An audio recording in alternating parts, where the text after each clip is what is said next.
So my boss, obviously, he called me. He said, Lindwe, come, we need to talk. So I went to see him, and then he said, I've got another business opportunity for you. We would want you to go to India. Can you go to India for us? I said, yes, I can do India. I don't have a problem.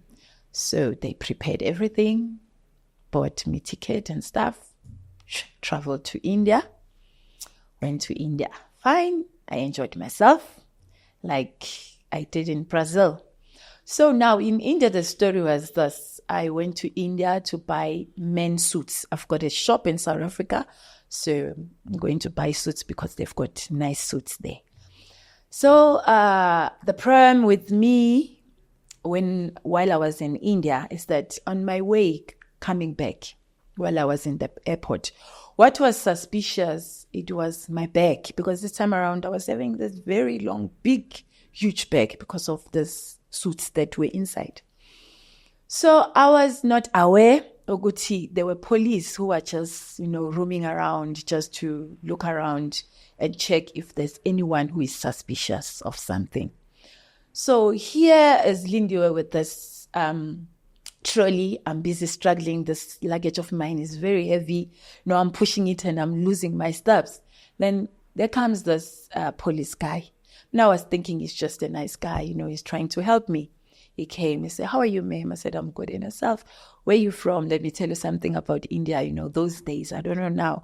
When you say you're from South Africa, wow, they salute, they worship as South African people because of Mandela. So they used to call me Mandela.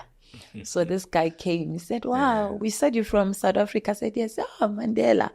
Hey, let me help you. What's inside your bag? Hey, I can see that you are struggling. I said, no, I've got a shop in South Africa. I'm selling men's suits. So this bag is full of men's suits. So it's okay, let me help you. He pushed the trolley. We went inside.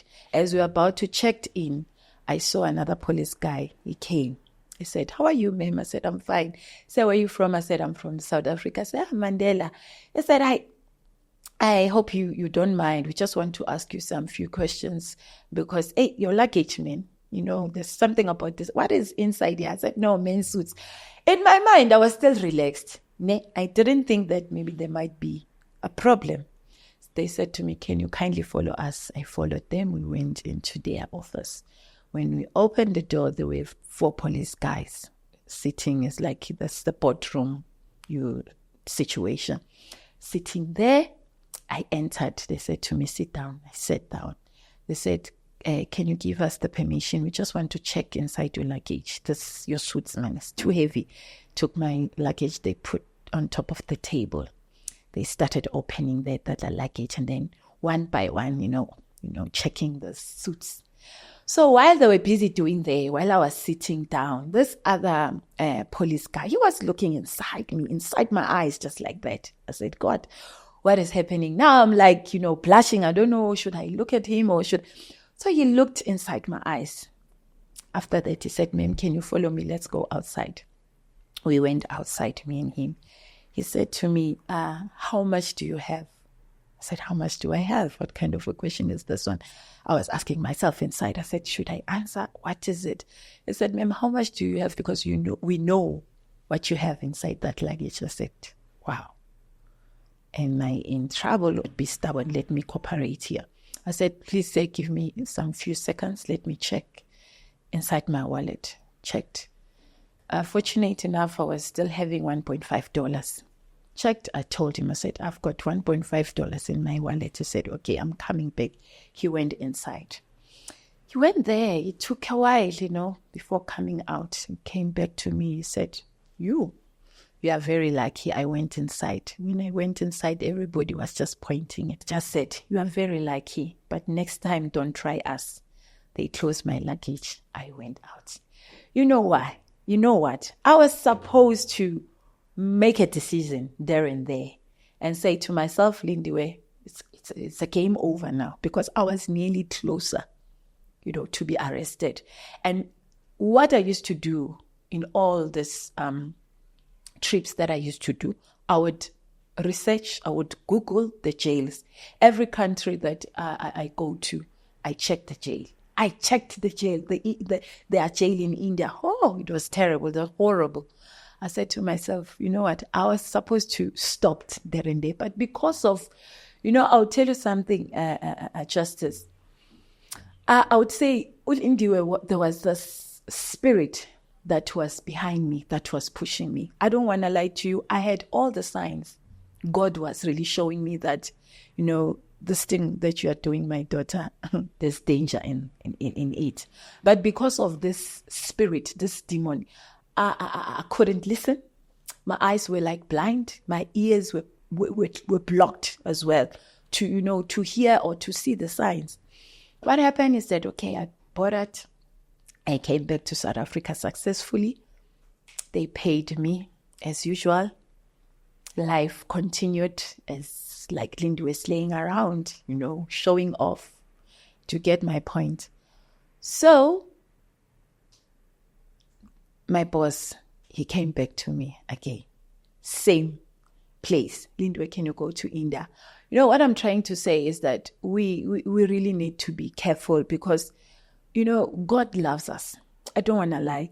In everything that you'd find, like a mess, let me say, in a mess that you'd find yourself into, God must have showed you, some signs that this direction you are taking, you are going to have a problem. But because we as human beings, we don't want to listen. We just want to do things on our own. We think we are smart. I was supposed to turn down that offer and say, no, I'm not going to India. But what happened to Lindiwe? I went back to India. That time around, I did not have any problem. To God be the glory, I came back successfully. All I want to say is that I think God allowed everything to happen to me because he had a purpose with my life. That's why today, when I look back, I say, God, I thank you. Now I understand why I had to go through this journey, because God wanted me to be his vessel. God wanted me to be his mouth to talk out there and, and tell people, Uguti, because I know there are a lot of people who are still doing drug trafficking. There are a lot. And I know most of them, they must have been heard my story. So I think where I'm sitting even today with you, Justice, to people who are going to listen and hear the story, maybe I think few lives will be changed. Some, they will take the decision and say, I think I have to cut because there's where I'm heading to. So all I'm saying is that there are spirits, there are demons that are closing people's eyes and blocking their ears not to hear, not to see. Because of why? Because the devil, he has his own agenda. So I came back successfully. They paid me my money and everything. I've been to Africa because sometimes in my trips, normally I would not use the OR Tambo, as in like from Brazil and come up straight here. I would go to Congo, also via Congo. I've been to Congo, Zimbabwe, Zambia. Sometimes I would drop other drugs there, and I've been around a part of Africa as well. Zimbabwe, I would also do my, drop some drugs there and via come back to Namibia, use bus, come back to South Africa. So I've been to Africa. I've been to abroad, America. I've traveled the world. I can say that, doing drug trafficking. So where I'm heading to now is the year that I always say to people.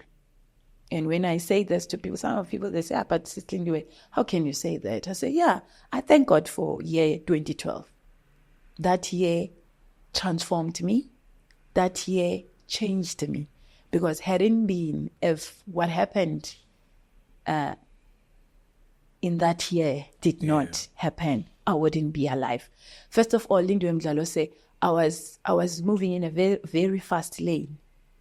Apart from trafficking drugs, I was this type of a lady whereby when the minister particularly from Nigeria, they are coming to South Africa, they would call me because I was one of beautiful. Like now, yes, I'm still looking good, but those days I was more because money also, money can give you that.